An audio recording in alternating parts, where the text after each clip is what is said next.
Good morning, friends. I hope your Tuesday's going well.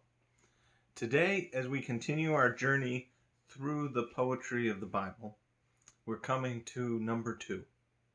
And, here's the thing.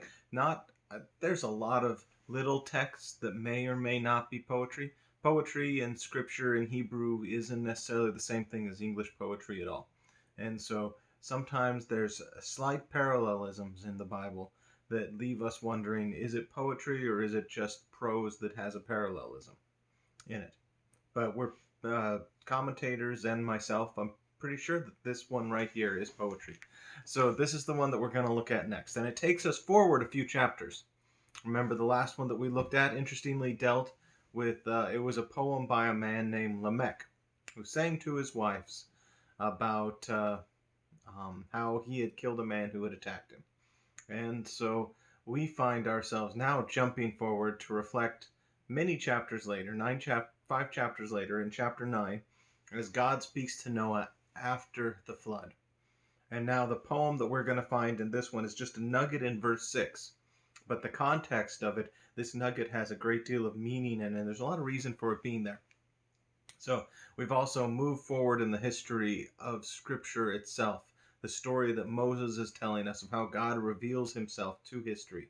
Mankind grew, they flourished, but in their flourishing, they also became sinful. And there was this ongoing lineage issue that came into being when the sons of man, the members of the divine council, came down and started having children with the daughters of man, so with human women. So that created all sorts of weird things that were happening. And so God purifies the issue, and he wants to keep humanity made in his image. And and that's what happens finally when we get to through the flood. And now in chapter 9, we're doing a restart. So this is them after they've come out of the ark. Let's read this together. God blessed Noah and his sons and said to them, "Be fruitful and multiply and fill the earth. The fear of you and the dread of you shall be upon every beast of the earth, and upon every bird of the heavens, and upon everything that creeps on the ground, and all the fish of the sea. Into your hand they are delivered. Every moving thing that lives shall be food for you, and as I gave you the green plants, I give you everything. But you shall not eat flesh with its life, that is its blood. And for your lifeblood I will require a reckoning. From every beast I will require it, and from every man. From his fellow man I will require a reckoning for the life of that man. For whoever sheds the blood of man, by man his blood shall be shed. For God made man in his own image." And that right there was the poem. For whoever sheds the blood of man, by man shall his blood be shed. For God made man in his own image. And you, be fruitful and multiply, teem on the earth and multiply it. Yeah, and that's kind of where we're going to end for today. So this text, in all of its beauty, is this beautiful moment where Noah and his family have come, they've landed the ark, they've offered a sacrifice, and God speaks to them.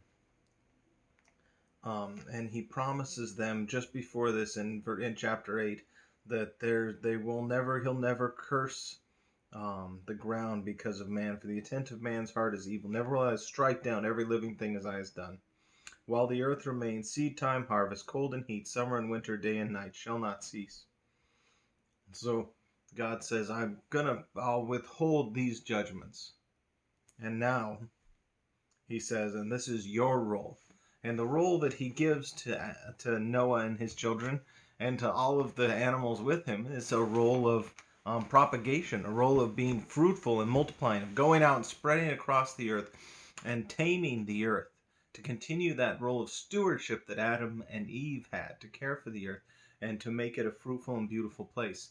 And he says you can eat of the animals, you can eat of the fruit in this great earthly garden that he's given them post-flood. But then he also says, but there's a consequence. There's something of value in blood itself. And I don't know, that's where we get weird things with vampires and all sorts of stuff like that, there's something magical about it. But he's just saying there's a weight to blood. And so he says there's a cost. Don't eat the blood. Don't don't shed the blood of your fellow man. And that's where we come to today's poem. And today's poem is simply a poem repeating what he has just said, what God has just said, in such a way that it's easy to understand, easy to remember. In other words, if there's one thing you're taking away from this, one, do not, to all the beautiful do's that he has said. He said, do go out, do flourish, do multiply, do be happy, do grow, do, be what I intended you to be. He said, but here's the thing, do not shed the blood of man. By man shall his blood be shed, because you were created in his image. And so God creates this great value that he places on human life here. From the unborn, which we see in the books of, what is it? Is it Leviticus, where that prohibition goes to even a woman whose baby's harmed or killed in her womb, that the man who hurts the baby in the womb is killed. It goes from there all the way to the whole extent of the human life, everything in between. So God says there's this incredible value to being human, and where does that value come from? By the way, that's value for every color, no matter what color your skin is, no matter what education level you have, no matter how smart you are or not smart you are, no matter what language you speak, no matter what how much money you have in the bank. God sets this value on a person because they're made in his image. And so the weight of this is then that he says there's a simple law. When blood has been shed by man, when you shed the man's blood, another man will shed your blood. There's other sayings that go along with it. Also very nice and easy to remember, like you live by the sword, you die by the sword, or an eye for an eye, a tooth for a tooth. So there's this warning here, and the reason for this warning is because God has just given mankind a great purpose to fill the earth. And how can we fill the earth? How can we do that if we're in combat and if we're killing each other? Especially, that would be a mess. So God sets this image here for us of understanding the value for a second time of what it is to be human.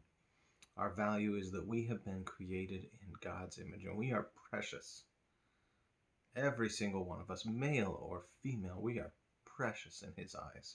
We don't know how very precious we are until he sends his son who puts on flesh. So the image of God becomes God imaged as man in that moment. And now the incarnation is, and then God dies on our behalf, and we see just how precious we are to him, such that he would die so that he can continue to restrain himself from showing the great kind of judgment that he did before